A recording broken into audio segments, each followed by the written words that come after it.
It was one of the most notorious unsolved murders in the area, the case of Lisa ZiegerT, a 24-year-old teacher's assistant kidnapped and brutally murdered in Agawam in 1992.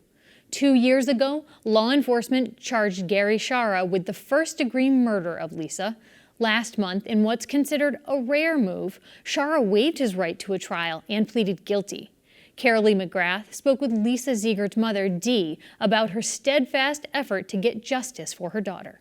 We were very pleased, excited about the possibility that this would happen and we wouldn't have to go through the trial, a whole long 3 weeks or however long it would take a trial. But in the process, of course, it was anticipation and just nerves because you didn't know. We heard this could happen. It would happen if he continued to agree to it. He could have changed his mind at the very last second. Because it's unusual. I mean, he absolutely could have changed his mind. A plea to first-degree murder without a chance of parole is almost unheard of. It's like 3 or 4 now in recent history of any kind. Simply because when you plead guilty to first-degree murder, there is no wiggle room in the sentence. The sentence is life without parole. And when you plead, you give up the chance for that automatic plea. You automatically, everyone who is convicted of murder, first-degree murder, I think second too, of course, you have a right to a plea. And he has none. And he gave that up. He did. So looking at how that process changed, how did that affect you and your husband as far as, preparing for a possible trial and all the things that would go into that? Well, I guess it gave us a sense of urgency because we would still be able to give impact statements. And it gave a sense of, this will be great if it happens. This is 27 and a half years into this. We've had many, many things come up and have them say, oh, this looks good. And God bless them. They did their darndest. They worked so hard. But we've had many times where we get all set for something and then the other shoe would drop and you would not get to it. So I think that we were cautiously optimistic. I guess that's what you would say, that it was. But we were prepared that we were going to go to court and he was going to admit his guilt and we were going to have justice for Lisa.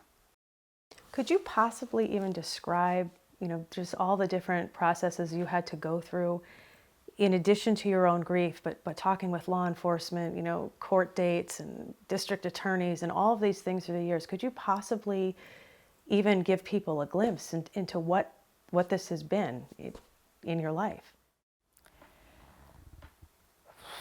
Wow.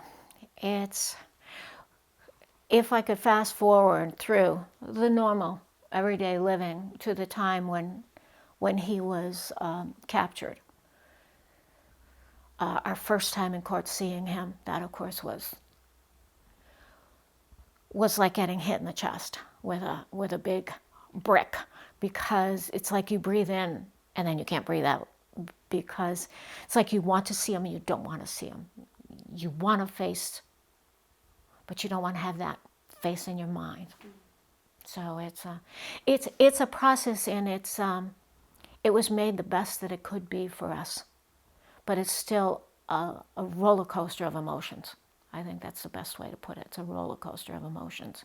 When you prepared that impact statement, obviously that was incredibly difficult, and you had years in the making of probably thinking of how you were going to phrase, your feelings.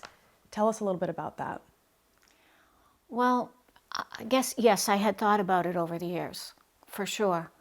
But as you can well imagine, it changed over the years, because in the beginning, your emotions are one way, and you've had, say, 5 years of life without Lisa.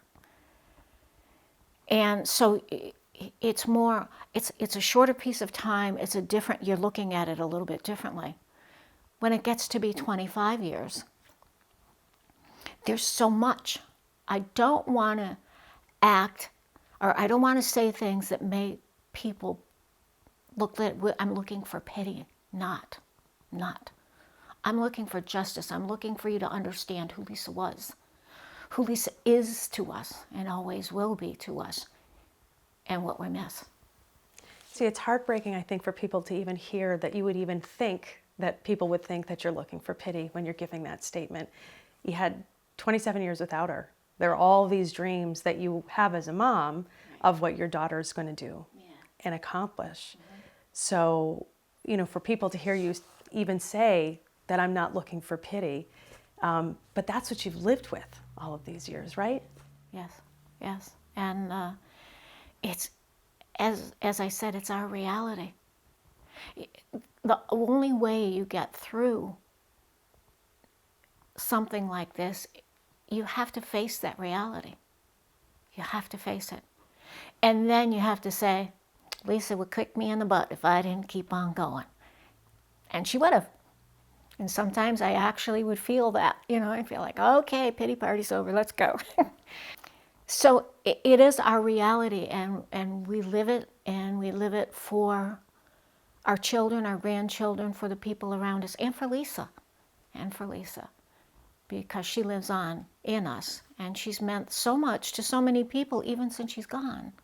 So I guess that's why I don't want pity, because I do still have her in my heart, and she does come, and she does affect a lot of things. Tell us a little bit about Lisa. Lisa, our tiny girl. She's the only one who was shorter than me, and even my granddaughter's as tall as me now. She was a wonderful daughter, sibling, sister, you know, a sweetheart and a friend. When you look at, there's some new legislation that's being proposed that would change the rules for those convicted of first-degree murder, that would give them a chance to have parole after 25 years. How do you respond to that? I don't think it's right.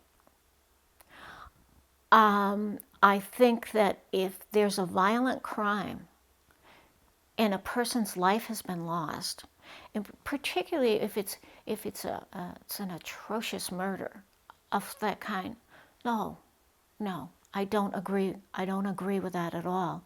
And I think if they need to make room, that they feel they've got too many people incarcerated, look for the nonviolent crimes.